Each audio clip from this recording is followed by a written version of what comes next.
श्री आदित्य हृदय स्तोत्रम्। ततो युद्ध परिश्रान्तं समरे चिन्तया स्थितं रावणं चाग्रतो दृष्ट्वा युद्धाय समुपस्थितं देवतस्य समागम्य दुष्टुं भयागतो रणम् उपागम्य ब्रवीद्राम मगस्तयो भगवान् ऋषिः रामबाहो महाबाहो शृणु गुह्यं सनातनम् येन सर्वान् नरीन् वस्य समरे विजयिष्यसि आदित्य हृदयं पुण्यं सर्वशत्रुविनाशनम् जपावहं जपे नित्यं शय्यं परमं शिवं सर्वमङ्गलमाङ्गल्यं सर्वपापप्रणाशनं चिन्ताशोकप्रशमन मायुर्वर्धनमुत्तमम् रश्मिमनन्तं समुद्यन्तं देवासुरनमस्कृतं पूजयश्व विवस्वन्तं भास्करं भुवनेश्वरम् सर्वदेवात्मको होष तेजस्वी रश्मिभावनः एष देवासुरगणान् लोकान् पाति गभस्तभिः एष ब्रह्मा च विष्णुश्च शिवः स्कन्दः प्रजापतिः महेन्द्रो धनदः कालो यमः सोमो हनपाम्पतिः पितरो वस्वः सन्ध्या हानश्विनो मरुतो मनुः वायुर्विहीन प्रजाप्राण ऋतुकर्ता प्रभाकरः आदित्यः सविता सूर्यः खगः पूषा गभस्तिमान् सुवर्णसदृशो भानुर्हिरण्यरेता दिवाकरः हरिर्दस्वः सहस्तार्चिर् सप्तसप्तिर्मरीचिमान् तिमिरोन्मथनः शम्भुस्तवष्टा मार्तण्ड अंशुमान् हिरण्यगर्भः शिशिर स्तप्नो भास्करो रविः अग्निर्गर्भो अदिते पुत्रः शङ्कः शिशिरनाशनः व्योमनाथस्तमो भेदी ऋगजुः सामपारगः घनवृष्टिरपां मित्रो विन्ध्यवीथिपवलङ्गमः आपतिमण्डले मृत्युः पिङ्गलः सर्वतापनः कविर्विश्वो महातेजः रक्तः सर्वभवोद्भवः नक्षत्रग्रहताराणामधिपो विश्वभावनः तेजसामपि तेजस्वी द्वादशात्मन्नमोऽस्तु ते नमः पूर्वाय गिरये पश्चिमायाद्रये नमः ज्योतिर्गणानां पतये दीनाधिपतये नमः जयाय जय भद्राय हर्षशाय नमो नमः नमो नमः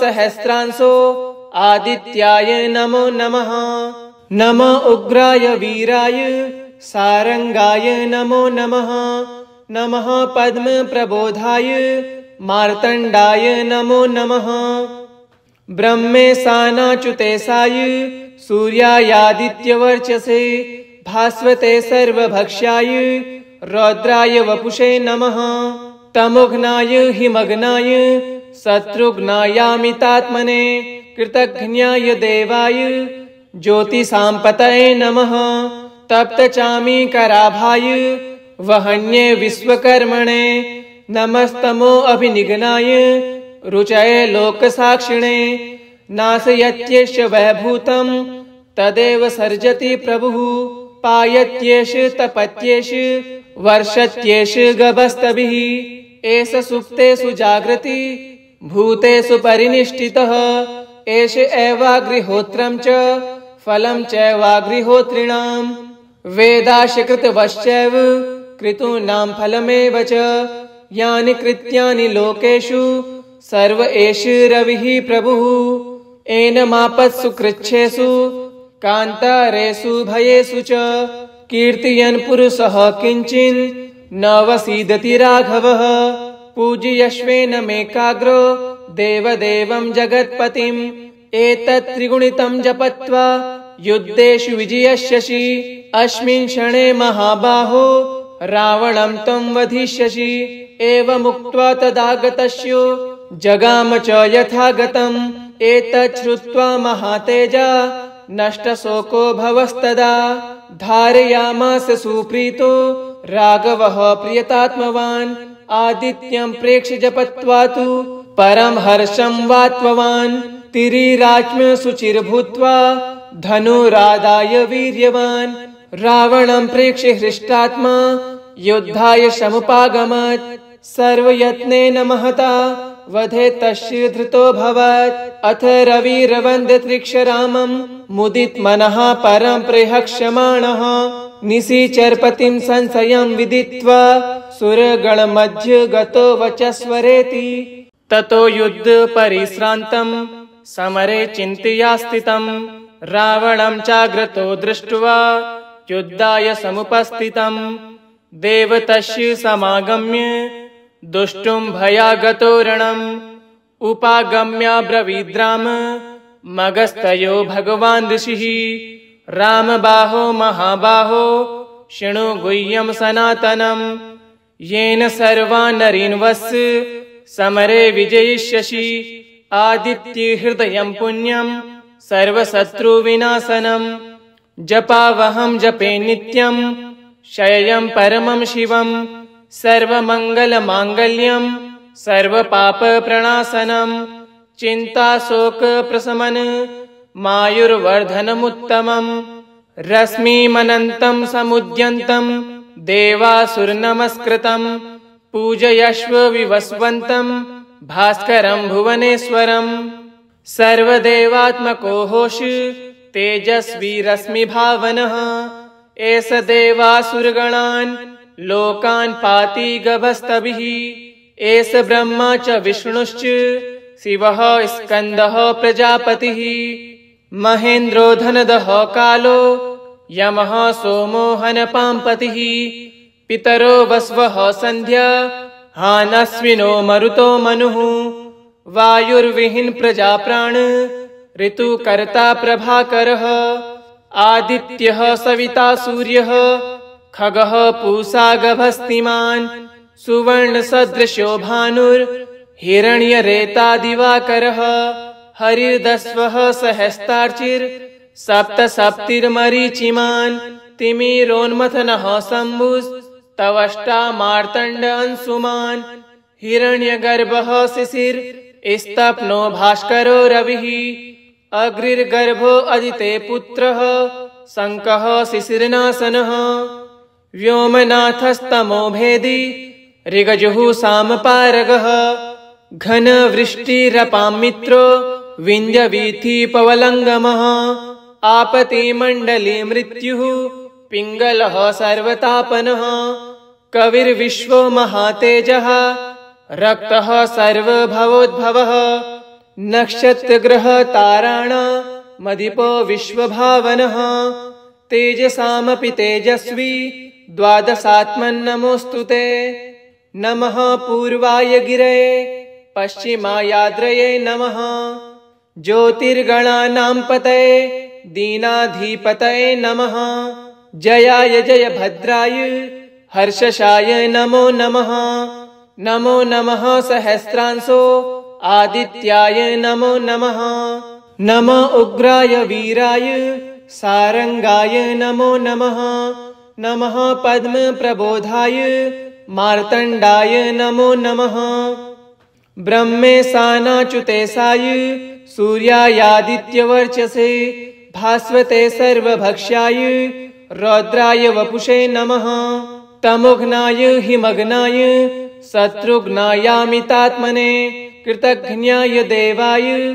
ज्योतिषाम्पतये नमः तप्तचामीकराभाय वहन्ये विश्वकर्मणे नमस्तमो अभिनिघ्नाय रुचये लोकसाक्षिणे नाशयत्येष वैभूतं तदेव सर्जति प्रभुः पायत्येष तपत्येष वर्षत्येष गभस्तभिः एष सुप्तेषु जागृति भूतेषु परिनिष्ठितः एष एवाग्निहोत्रं च फलं चैवाग्निहोत्रिणां वेदाशकृतवश्चैव कृतूनां फलमेव च यानि कृत्यानि लोकेषु सर्व एष रविः प्रभुः एनमापत्सु कृच्छेषु कान्तारेषु भयेषु च कीर्तयन् पुरुषः किञ्चिन् न वसीदति राघवः पूजयश्वेनमेकाग्रो देवदेवं जगत्पतिम् एतत् त्रिगुणितं जपत्वा युद्धेषु विजयिष्यसि अस्मिन् क्षणे महाबाहो रावणं त्वं वधिष्यसि एवमुक्त्वा तदागतस्य जगाम च यथागतम् एतत् श्रुत्वा महातेजा नष्टशोको भवस्तदा धारयामास सुप्रीतो राघवः प्रियतात्मवान् आदित्यं प्रेक्ष्य जपत्वा तु परं हर्षं वात्मवान् तिरिराज्ञ शुचिर्भूत्वा धनुरादाय वीर्यवान् रावणं प्रेक्ष्य हृष्टात्मा युद्धाय समुपागमत् सर्वयत्नेन महता वधे तस्य धृतोऽभवत् अथ रविरवन्द्यत्रिक्षरामं मुदितमनः परं प्रहक्ष्यमाणः निशिचरपतिं संशयं विदित्वा सुरगणमध्ये गतो वचस्वरेति ततो युद्ध परिश्रान्तं समरे चिन्तया स्थितं रावणं चाग्रतो दृष्ट्वा युद्धाय समुपस्थितं देवतस्य समागम्य दुष्टुं भयागतो रणम् उपागम्याब्रवीद्राम मगस्तयो भगवान् ऋषिः रामबाहो महाबाहो शृणु गुह्यं सनातनम् येन सर्वान् नरीन् वत्स समरे विजयिष्यसि आदित्य हृदयं पुण्यं सर्वशत्रुविनाशनम् जपावहं जपे नित्यं शय्यं परमं शिवं सर्वमङ्गलमाङ्गल्यं सर्वपापप्रणाशनं चिन्ताशोकप्रशमन मायुर्वर्धनमुत्तमम् रश्मिमनन्तं समुद्यन्तं देवासुरनमस्कृतं पूजयश्व विवस्वन्तं भास्करं भुवनेश्वरम् सर्वदेवात्मको होष तेजस्वी रश्मिभावनः एष देवासुरगणान् लोकान् पाति गभस्तभिः एष ब्रह्मा च विष्णुश्च शिवः स्कन्दः प्रजापतिः महेन्द्रो धनदः कालो यमः सोमो हनपाम्पतिः पितरो वस्वः सन्ध्या हानश्विनो मरुतो मनुः वायुर्विहीन प्रजाप्राण ऋतुकर्ता प्रभाकरः आदित्यः सविता सूर्यः खगः पूषा गभस्तिमान् सुवर्णसदृशो भानुर्हिरण्यरेता दिवाकरः हरिर्दस्वः सहस्तार्चिर् सप्तसप्तिर्मरीचिमान् तिमिरोन्मथनः शम्भुस्तवष्टा मार्तण्ड अंशुमान् हिरण्यगर्भः शिशिर स्तप्नो भास्करो रविः अग्निर्गर्भो अदिते पुत्रः शङ्कः शिशिरनाशनः व्योमनाथस्तमो भेदी ऋगजुः सामपारगः घनवृष्टिरपां मित्रो विञ्जवीथीपवलङ्गमः आपतिमण्डले मृत्युः पिङ्गलः सर्वतापनः कविर्विश्वो महातेजः रक्तः सर्वभवोद्भवः नक्षत्रग्रहताराणामधिपो विश्वभावनः तेजसामपि तेजस्वी द्वादशात्मन्नमोऽस्तु ते नमः पूर्वाय गिरये पश्चिमायाद्रये नमः ज्योतिर्गणानां पतये दीनाधिपतये नमः जयाय जयभद्राय हर्षशाय नमो नमः नमो नमः सहस्रांशो आदित्याय नमो नमः नम उग्राय वीराय सारंगाय नमो नमः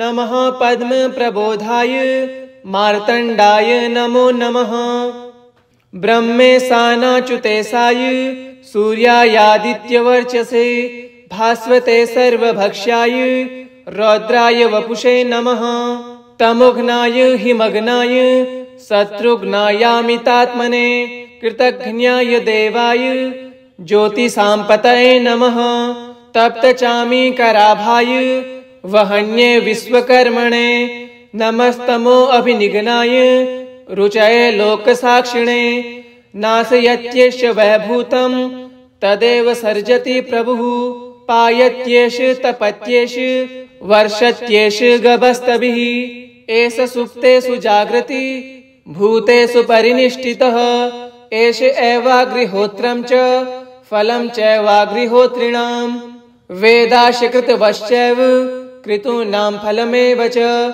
यानि कृत्यानि लोकेषु सर्व एष रविः प्रभुः एनमापत्सु कृच्छ्रेषु कान्तारेषु भयेषु च कीर्तयन् पुरुषः किञ्चिन् न वसीदति राघवः पूजयश्वेनमेकाग्रो देवदेवं जगत्पतिम् एतत् त्रिगुणितं जपत्वा युद्धेषु विजयिष्यसि अस्मिन् क्षणे महाबाहो रावणं त्वं वधिष्यसि एवमुक्त्वा तदागतस्यो जगाम च यथागतम् एतत् श्रुत्वा महातेजा नष्टशोको भवस्तदा धारयामास सुप्रीतो राघवः प्रियतात्मवान् आदित्यं प्रेक्ष्य जपत्वा तु परं हर्षं वात्मवान् तिरिराज्ञ शुचिर्भूत्वा धनुरादाय वीर्यवान् रावणं प्रेक्ष्य हृष्टात्मा युद्धाय समुपागमत्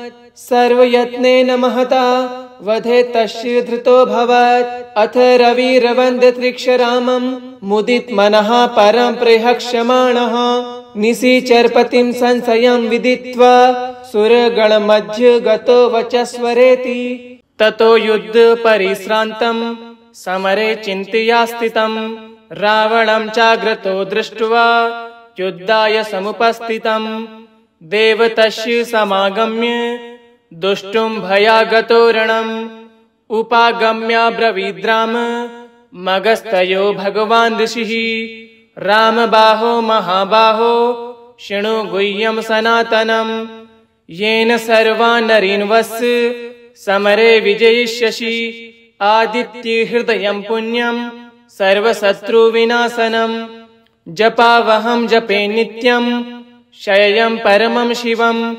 सर्वमङ्गलमाङ्गल्यं सर्वपापप्रणाशनम् चिन्ताशोकप्रशमन मायुर्वर्धनमुत्तमम् रश्मिमनन्तं समुद्यन्तं देवासुरनमस्कृतं पूजयश्व विवस्वन्तं भास्करं भुवनेश्वरम् सर्वदेवात्मको तेजस्वी रश्मिभावनः एष देवासुरगणान् लोकान् पाति गभस्तभिः एष ब्रह्मा च विष्णुश्च शिवः स्कन्दः प्रजापतिः महेन्द्रो धनदः कालो यमः सोमो हनपाम्पतिः पितरो वस्वः सन्ध्या हानश्विनो मरुतो मनुः वायुर्विहीन प्रजाप्राण ऋतुकर्ता प्रभाकरः आदित्यः सविता सूर्यः खगः पूषा गभस्तिमान्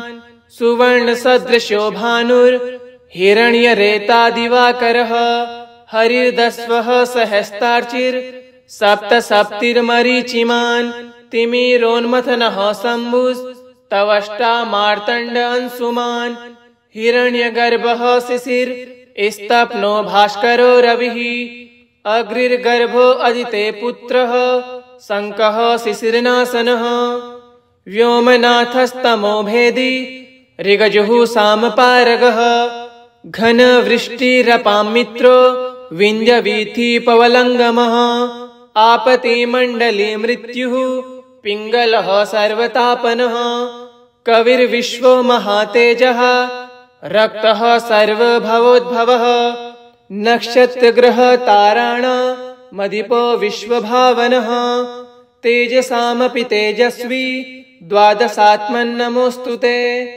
नमः पूर्वाय गिरये पश्चिमायाद्रये नमः ज्योतिर्गणानां पतये दीनाधिपतये नमः जयाय जयभद्राय हर्षशाय नमो नमः नमो नमः सहस्रांशो आदित्याय नमो नमः नमो उग्राय वीराय सारंगाय नमो नमः नमः पद्मप्रबोधाय मार्तण्डाय नमो नमः ब्रह्मेशानाच्युतेशाय सूर्यायादित्यवर्चसे भास्वते सर्वभक्ष्याय रौद्राय वपुषे नमः तमोघ्नाय हिमग्नाय शत्रुघ्नायामितात्मने कृतघ्नाय देवाय ज्योतिषाम्पतये नमः।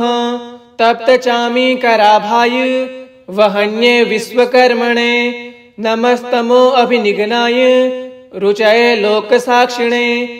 नाशयत्येष वैभूतं तदेव सर्जति प्रभुः। पायत्येष तपत्येष वर्षत्येष गभस्तभिः। एष सुप्तेषु जागृति भूतेषु परिनिष्ठितः। एष एवाग्निहोत्रं च फलं चैवाग्निहोत्रिणाम्। वेदाश्यकृतवश्चैव कृतूनां फलमेव च। यानि कृत्यानि लोकेषु सर्व एष रविः प्रभुः। एनमापत्सु कृच्छ्रेषु कान्तारेषु भयेषु च। कीर्तयन् पुरुषः किञ्चिन् न वसीदति राघवः। पूजयश्वेनमेकाग्रो देवदेवं जगत्पतिम्। एतत् त्रिगुणितं जपत्वा युद्धेषु विजयिष्यसि। अस्मिन् क्षणे महाबाहो रावणं त्वं वधिष्यसि। एवमुक्त्वा तदागतस्य जगाम च यथागतम्। एतत् श्रुत्वा महातेजा नष्टशोको भवस्तदा। धारयामास सुप्रीतो राघवः प्रियतात्मवान्। आदित्यं प्रेक्ष्य जपत्वा तु परं हर्षं वात्मवान्। तिरिराज्ञ शुचिर्भूत्वा धनुरादाय वीर्यवान्। रावणं प्रेक्ष्य हृष्टात्मा युद्धाय समुपागमत्। सर्वयत्नेन महता वधे तस्य धृतोऽभवत्। अथ रविरवन्द्यत्रिक्षरामं मुदितमनः परं प्रहक्ष्यमाणः। निशिचरपतिं संशयं विदित्वा सुरगणमध्ये गतो वचस्वरेति। ततो युद्धपरिश्रान्तं समरे चिन्तया स्थितं। रावणं चाग्रतो दृष्ट्वा युद्धाय समुपस्थितं। देवतस्य समागम्य दुष्टुं भयागतो रणम्। उपागम्याब्रवीद्राम मगस्तयो भगवान् ऋषिः। रामबाहो महाबाहो शृणु गुह्यं सनातनम्। येन सर्वान् नरीन् वस्य समरे विजयिष्यसि। आदित्यहृदयं पुण्यं सर्वशत्रुविनाशनम्। जपावहं जपे नित्यं शय्यं परमं शिवम्। सर्वमङ्गलमाङ्गल्यं सर्वपापप्रणाशनम्। चिन्ताशोकप्रशमन मायुर्वर्धनमुत्तमम्। रश्मिमनन्तं समुद्यन्तं देवासुरनमस्कृतम्। पूजयश्व विवस्वन्तं भास्करं भुवनेश्वरम्। सर्वदेवात्मको होष तेजस्वी रश्मिभावनः। एष देवासुरगणान् लोकान् पाति गभस्तभिः। एष ब्रह्मा च विष्णुश्च शिवः स्कन्दः प्रजापतिः। महेन्द्रो धनदः कालो यमः सोमो हनपाम्पतिः।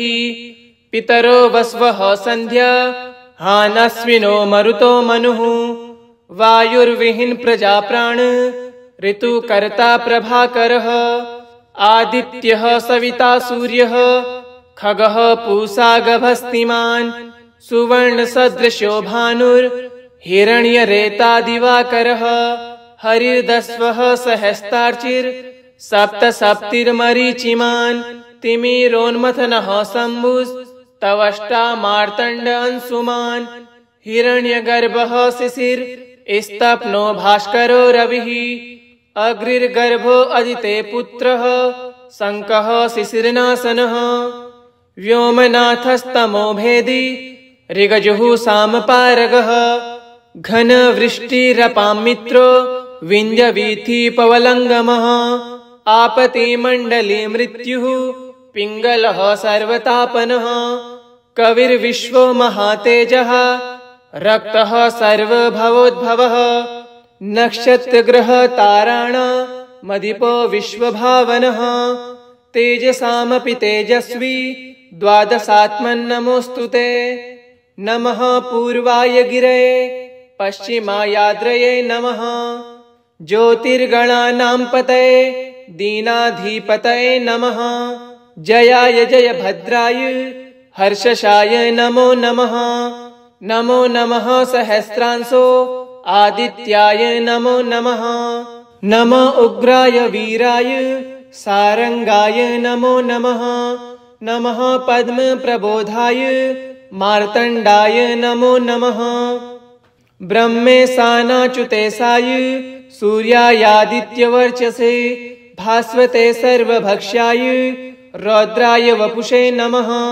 तमोघ्नाय हिमग्नाय शत्रुघ्नायामितात्मने कृतघ्नाय देवाय ज्योतिषाम्पतये नमः। तप्तचामीकराभाय वहन्ये विश्वकर्मणे नमस्तमो अभिनिघ्नाय रुचये लोकसाक्षिणे। नाशयत्येष वैभूतं तदेव सर्जति प्रभुः। पायत्येष तपत्येष वर्षत्येष गभस्तभिः। एष सुप्तेषु जागृति भूतेषु परिनिष्ठितः। एष एवाग्निहोत्रं च फलं चैवाग्निहोत्रिणां। वेदाशकृतवश्चैव कृतूनां फलमेव च। यानि कृत्यानि लोकेषु सर्व एष रविः प्रभुः। एनमापत्सु कृच्छ्रेषु कान्तारेषु भयेषु च। कीर्तयन् पुरुषः किञ्चिन् न वसीदति राघवः। पूजयश्वेनमेकाग्रो देवदेवं जगत्पतिम्। एतत् त्रिगुणितं जपत्वा युद्धेषु विजयिष्यसि। अस्मिन् क्षणे महाबाहो रावणं त्वं वधिष्यसि। एवमुक्त्वा तदागतस्यो जगाम च यथागतम्। एतत् श्रुत्वा महातेजा नष्टशोको भवस्तदा। धारयामास सुप्रीतो राघवः प्रियतात्मवान्। आदित्यं प्रेक्ष्य जपत्वा तु परं हर्षं वात्मवान्। तिरिराज्ञ शुचिर्भूत्वा धनुरादाय वीर्यवान्।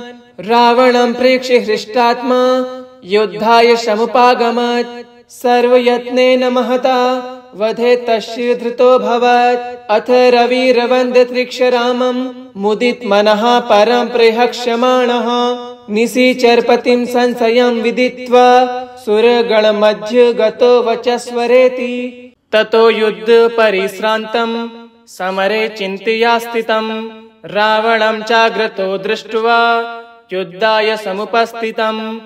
देवतस्य समागम्य दुष्टुं भयागतो रणम्।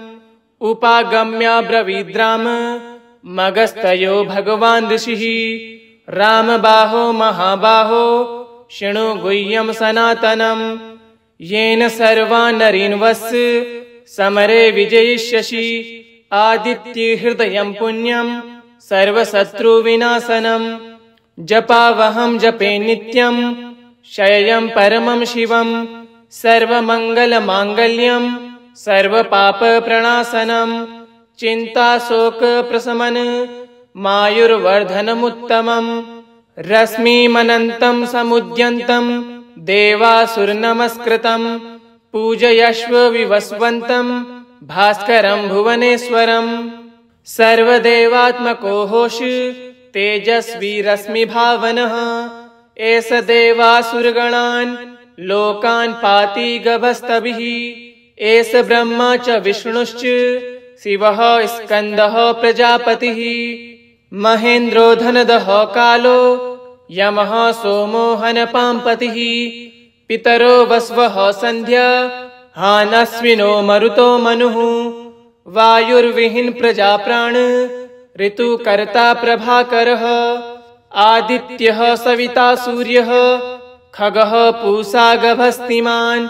सुवर्णसदृशो भानुर्हिरण्यरेता दिवाकरः। हरिर्दस्वः सहस्तार्चिर् सप्तसप्तिर्मरीचिमान्। तिमिरोन्मथनः शम्भुस्तवष्टा मार्तण्ड अंशुमान्। हिरण्यगर्भः शिशिरस्तप्नो भास्करो रविः। अग्निर्गर्भो अदिते पुत्रः शङ्कः शिशिरनाशनः। व्योमनाथस्तमो भेदी ऋगजुः सामपारगः। घनवृष्टिरपां मित्रो विञ्जवीथिपवलङ्गमः। आपतिमण्डले मृत्युः पिङ्गलः सर्वतापनः।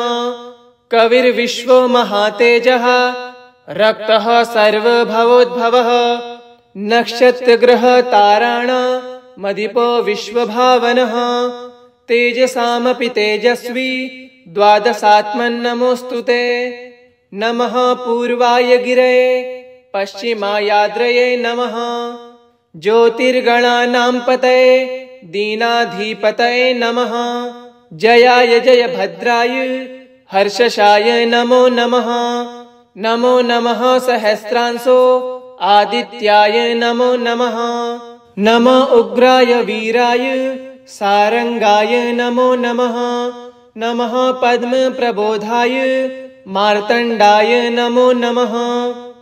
ब्रह्मेशानाच्युतेशाय सूर्यायादित्यवर्चसे भास्वते सर्वभक्ष्याय रौद्राय वपुषे नमः। तमोघ्नाय हिमग्नाय शत्रुघ्नायामितात्मने कृतघ्नाय देवाय ज्योतिषाम्पतये नमः। तप्तचामीकराभाय वहन्ये विश्वकर्मणे नमस्तमो अभिनिघ्नाय रुचये लोकसाक्षिणे। नाशयत्येष वैभूतं तदेव सर्जति प्रभुः पायत्येष तपत्येष वर्षत्येष गभस्तभिः। एष सुप्तेषु जागृति भूतेषु परिनिष्ठितः। एष एवाग्निहोत्रं च फलं चैवाग्निहोत्रिणां वेदाशकृतवश्चैव कृतूनां फलमेव च।